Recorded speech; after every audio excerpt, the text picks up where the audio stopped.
So I'm here today with Ethan Buchman, the co-founder of Cosmos, the CEO of Informal System, the company I work for. And so today we want to talk about Cosmos history, the Cosmos history, the informal history, and the ICF history. Maybe not all of them today. Actually, we actually want to split that up in several episodes.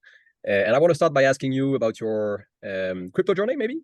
Like quickly, can you go over how you got into crypto in the first place? And then up to the point where you met Jae.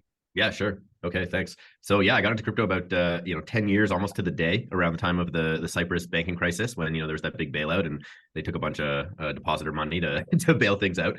So a lot of people got into Bitcoin. I think around that time got kind of freaked out. I was already a little bit primed. I had become good friends with Vlad Zamfir. We went to university together, the University of Guelph, and we were studying the financial system and kind of how broken everything was. And this happened, and so we kind of dived into Bitcoin. Over the course of the year, got more and more interested in the Bitcoin technology. Started learning more about the cryptography involved. Started programming, cryptocurrency transactions. I wrote my first Bitcoin transaction from scratch and implemented everything kind of in Python myself. And once I sent a transaction with code that I wrote, moving real money over the internet, I was just kind of completely blown away. And so we were really taken by this technology and kind of went all in with whatever meager savings we had at the time, and started going to Toronto to these Bitcoin meetups that were happening downtown, and that's where we met other early cryptocurrency enthusiasts. That's where we met Vitalik and kind of got involved in the Ethereum project pretty early on in 2014, and started writing smart contracts before Solidity even existed, and we're just sort of messing around in there. And 2014 was actually kind of a pivotal year, I think, for cryptocurrencies,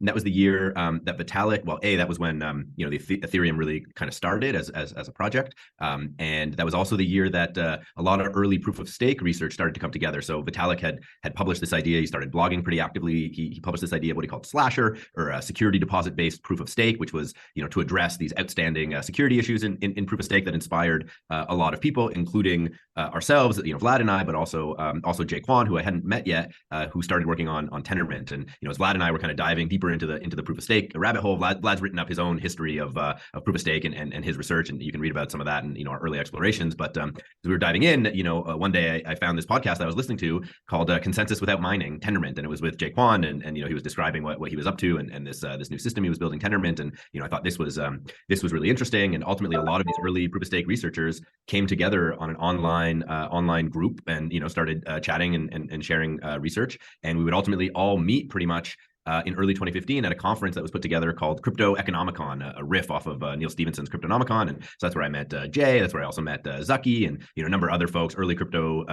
proof of stake people that are still building today. But we all kind of came together for that conference, and as kind of this research has kind of defined many of our lives since then. Can you tell us? You talked about someone named Vlad. That seems important here. Can you tell us who he is? Vlad, yeah. So this is Vlad Zamfir. He was sort of a major researcher in the Ethereum space. He worked for the Ethereum Foundation for a long time. Him and I met at the University of Guelph. That's where we both went to university. We met in math class. He came up to me after class because he was like, "Hey, you're the first person I've ever heard start laughing in the middle of math class," because I would see the professor prove some beautiful theorem on the board, and I would just start cracking up because of how beautiful it was. And so he came and confronted me about that because he also thought math was pretty beautiful, and we basically hit it off, and we're good buddies since then. So we fell into the sort of Bitcoin rabbit hole together and started researching this stuff together and got into Ethereum together. And he started working for the Ethereum Foundation. I ended up taking a job with another company that was called Eris Industries at the time that was basically trying to bring the Ethereum technology to enterprise back in 2014. They were probably the first people to ever try to do that. There's been a long history of companies trying to do that ever since. And so we forked Go Ethereum. I was contributing to Go Ethereum back then. You can see early commits in various parts, fixing bugs and writing tests and stuff. And yeah, that's kind of where we got started. And so Jae, you mentioned was already writing Tendermint at the time. That was done completely separately from what Vitalik and Vlad and you guys were doing? Yeah, so Jae was inspired by a number of sources, but certainly Vitalik's work on proof of stake and his idea around security deposit proof of stake, I believe, was an influence into what Jae was doing. But Jae was motivated more independently as well. He had been trying to build a cryptocurrency exchange back in 2013. I didn't know him yet, but this is the story he's told. And he was frustrated by the problem of finality in Bitcoin and proof of work blockchains, where if he's going to run an exchange and it's going to take deposits from customers, when are those deposits basically final? final, right? When from a programming point of view, and the lack of that finality really bothered him, and so he kind of scrapped his whole exchange project and decided he was going to go figure out how to build a blockchain that had finality. And so he went back to academic literature and dug up old papers about consensus and Byzantine fault tolerant consensus algorithms, and he found one from 1988. It was known as the DLS paper, Dwork, Lynch, and Stockmeyer's the authors, and that was one that he felt like, oh, he actually understood this and he could implement this and adapt it. And so that was sort of the origin of the Tendermint algorithm. And so I think in 2014 he started implementing that and pulled together very early version of a prototype of that system. Yeah. So if you got started in the Ethereum world, why did you make the move of switching to Tendermint and join Jae Kwon at the time? Yeah, so like I said, I was working for Eris. I was their lead blockchain engineer. We were motivated to we were trying to bring Ethereum technology to enterprise. Ethereum, the software at the time, Go Ethereum, had proof of work built in, and we knew that wasn't really going to work for us. If we're going to bring this into an enterprise context, we needed like a proper consensus algorithm. And so hearing about Tendermint, that's we were interested in proof of stake, and finding Tendermint, it seemed like, oh, that's the most promising direction right now for a proof of stake system and for a proper consensus algorithm to integrate. And so we decided we would try to bring the Tendermint software into connection with the Ethereum software and use that consensus algorithm and that proof of stake system as part of our offering. And so I started working with Jae very closely in 2015, and we ended up basically re-implementing the Ethereum virtual machine as part of Tendermint. So the Tendermint software, once upon a time, had a from scratch implementation of the EVM that Jae and I did. As part of the software, mostly to service, Jae was interested in Ethereum as well, and proving out what could be built on top of Tendermint. But this was all, it also certainly helped Eris and what Eris was trying to do.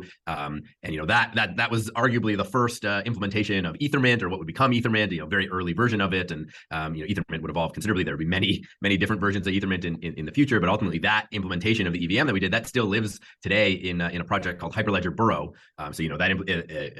Eventually Eris took ownership of that implementation and would continue developing it as it got sort of broken out of Tendermint. But that's sort of how we got started. So we were even Jae, we were very interested in the Ethereum community, big supporters of Ethereum and what they were doing. But we thought there was sort of an opening for something a little bit different to complement what was happening with the sort of Ethereum world computer vision, to ultimately build what we now call the community computer vision or revolution. And so we were already kind of working on that and those ideas that would become Cosmos kind of early in 2015. So in 2015, did you already have the vision of app chain and interoperability and IBC and all the like? Not at that level, not fleshed out in those terms. Back then we were working on the Tendermint software. We had the intuition that there would be many blockchains and that there would be many instances of people running the Tendermint software. It was still, at the time in early 2015, it was still all built into one, the application and the consensus were still combined in one piece of software. It hadn't been broken out. The ABCI wasn't invented yet. But we were talking about, light client based bridges, which would become the sort of basis of IBC technology and, building bridges to Ethereum and things like that. So sort of early inklings of what would ultimately mature into the Cosmos vision. Yeah. So when would you say the idea of specifically IBC came up?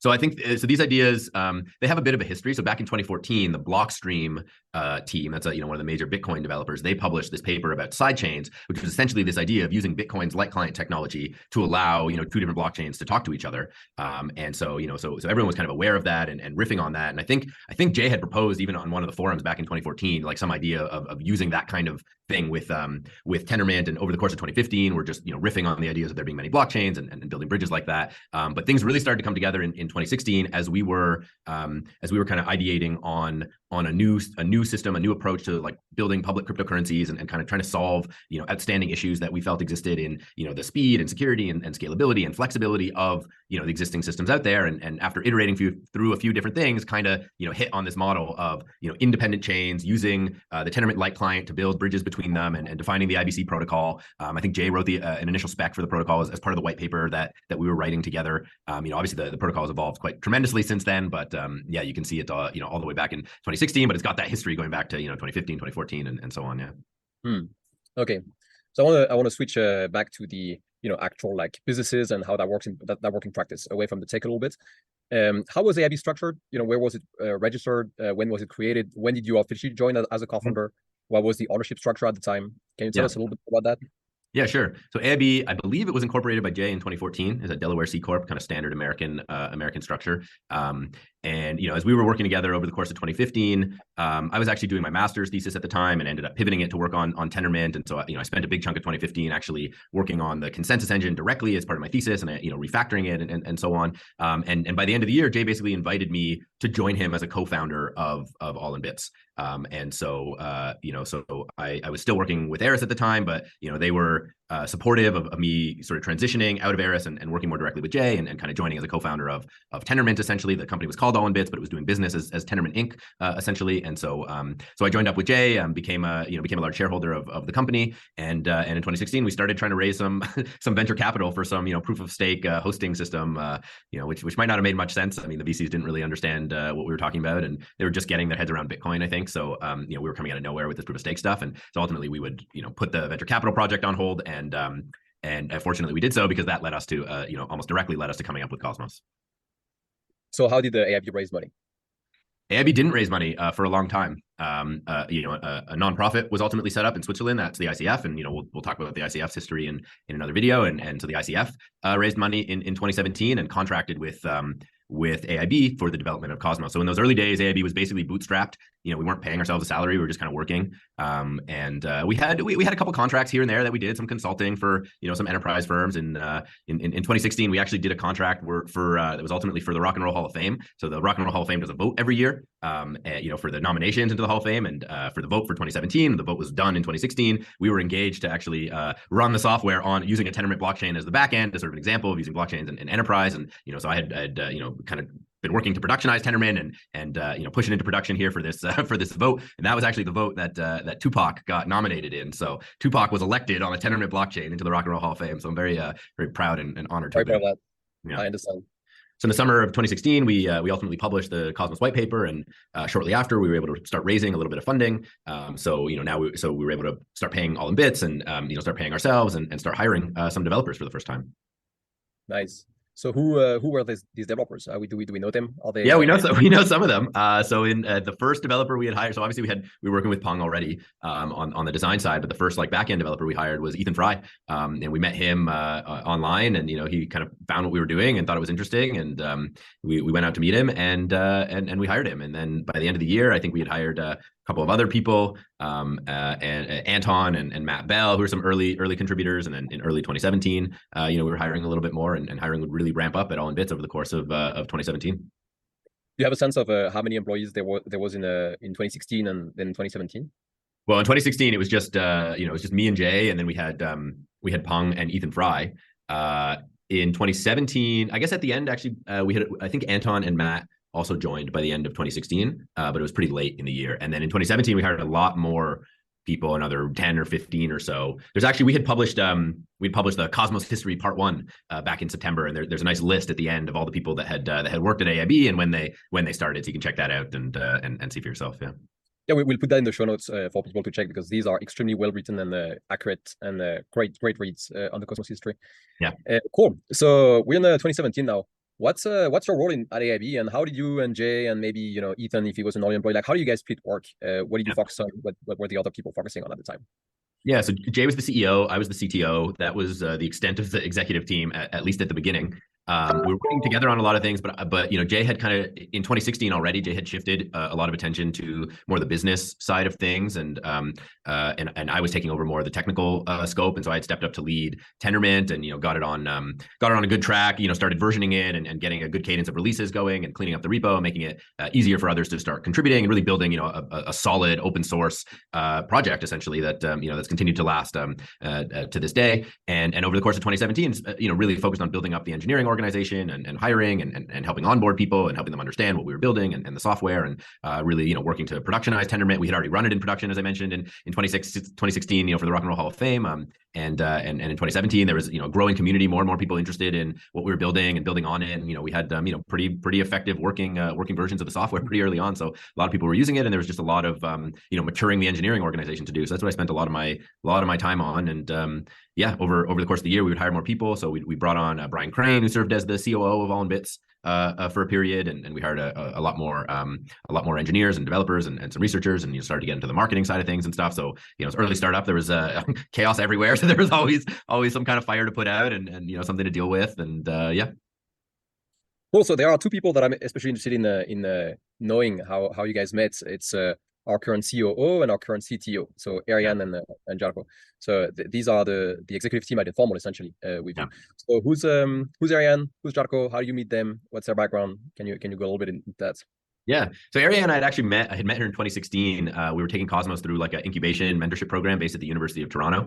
And she was a staff there. So she was like helping startups and, helping with operations and finances. And, she had a background in finance. She did a master's of finance at Princeton and worked on Wall Street for a bit, but, it wasn't for her. And so I started working with startups and so we met. And that was kind of that. We went through that program. There's a whole other story. But sometime in 2017, as we basically, the company's growing, all business growing, and we've got like no ops and finance, we were thinking about, okay, we really need to hire someone to help us, wrangle this beast. And we remembered Ariane, and so reached out to her and recruited her. And so she joined as VP of Finance and very quickly became a central part of the executive team at that company and helped us whip everything into shape, and has really just been a force for organizational and operational excellency ever since in Cosmos, and has played a huge role in just making all of this possible in a way that I think many of us kind of just take those sorts of things for granted. We're always focused on the technical stuff, but there's a huge operational component, and Ariane carried a lot of that and is pretty much an unsung hero of this space. So it's amazing to continue to be working with her. She's the COO of Informal and pretty much runs Informal, and played a huge role in everything in Cosmos, Informal, and so on. That's Ariane.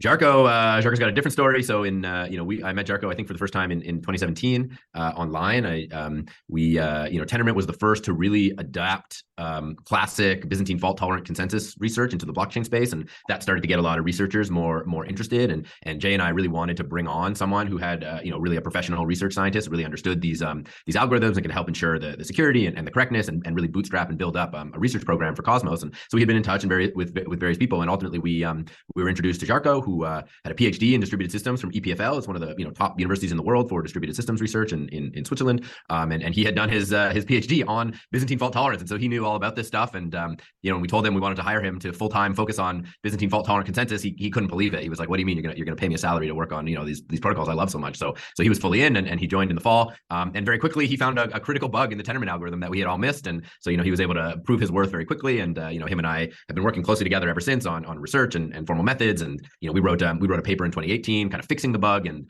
it's called the latest gossip in Byzantine fault tolerant consensus, and that really lays out the Tendermint protocol in the sort of proper form. And so Jarko played was the lead author on that, played a huge role in all that, and it's really just been a force for formal methods and rigor and correctness and really strong engineering culture and organization ever since, and has absolutely brought that to Informal. So yeah.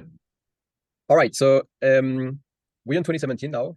Do you remember like more or less what was shipped in 2017 and then 2018, like a sense of what the team worked on and what was actually put to prod in these 2 years?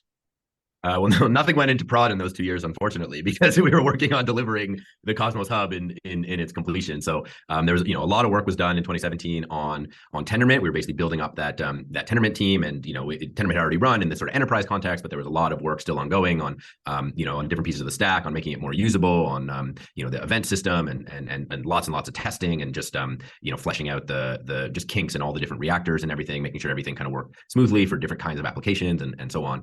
And then we had also started in 2017 working on what would become the SDK. It went through a few phases, a few iterations, a few false starts. But we had, early in 2017, we already had basically a prototype of a proof of stake cryptocurrency with a very early version of IBC that could send tokens, between two test nets, and we would demo that at conferences and stuff. So we had that very early on, and then work sort of started on this Cosmos SDK thing. It wasn't called that yet. We didn't really have quite the name for it yet. Initially, we had something called Basecoin, and then we were building off of that. But in 2018 was when development really took off on many different fronts, and so the Cosmos SDK kind of came into its own, and I started shifting my attention. I built up the Tendermint team, and it was maturing, so I kind of shifted to the SDK to build up the engineering organization around the SDK and enable others to kind of onboard and stuff. And then the early prototypes we had written of staking and all that stuff had to be ported to this new SDK and sort of rewritten or reintegrated. And there was a lot of work on making on the distribution module for how fees were going to and rewards, inflation was going to be distributed for the proof of stake system, the delegation system, so that it could be done efficiently. And that actually took a lot of work and pretty much took most of the year. And so lots of different pieces there. There's a little bit of work on IBC, but not that much, because most of the attention was really on the SDK. And we had to implement the whole evidence system in Tendermint to manage slashing. And really during 2018, one of the big things that was happening was the testnet program that started early on in the year and ran for the whole year and kept getting more advanced every time and bigger testnets. I remember, I think it was the summer of 2018 when we did a testnet. And these are like decentralized testnets where we have these, early validators joining the community and bootstrapping these networks from scratch to these like decentralized starts. We did a testnet with like 200 nodes or something, which was like just completely groundbreaking in the scheme of Byzantine fault tolerant consensus over the internet. I mean, until then it was like max like 10 nodes, maybe 20 nodes, and we were doing over 100. And I just remember being like completely giddy when we pulled that off. And so all the big validators today, many of them really got started. They learned the ropes in those early Cosmos testnets. We worked out a lot of different bugs and really figured things out. And ultimately that would all culminate in the game of stakes, which was the big incentivized testnet we ran, adversarial testnet in early 2019. But 2018 there was a lot of hard engineering work. By the end of 2017, we were basically telling people we were 2 months away from launch, and we would be 2 months away for about 16 months or so. So that's how these things go. Right.